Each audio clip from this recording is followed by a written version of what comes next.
Good evening. Typically, I would deliver the State of the State address to the legislature and the public from the House chamber in the Capitol building.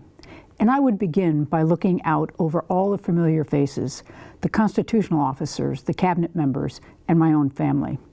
But these aren't typical times, and while I can't see them, I'm grateful that my husband, Ted Doughty, and daughters, Kathleen and Molly, are hosting a virtual watch party with members of my family from across the country.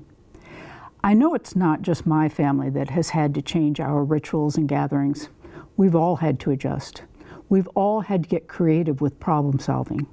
We have been forced to spend too much time apart, communicating virtually instead of sharing moments in person together. So this won't be a typical State of the State address.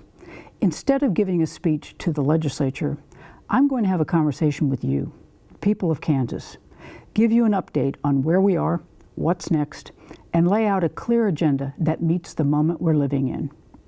In the weeks and months to come, we need to get every Kansan vaccinated. We need to get our economy moving, and we need to get all our kids back into the classroom.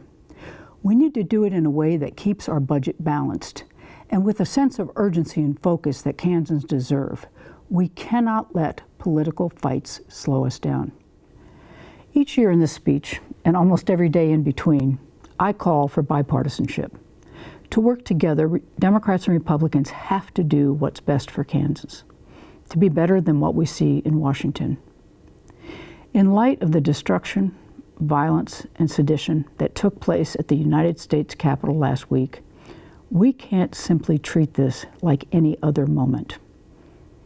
That would be an insult to Kansans and all they've seen these past 10 days and all they've experienced these past 10 months in their own lives. This isn't like any other moment. We're being tested like never before. This year, working together isn't simply something I want. It's something we owe to the people of Kansas.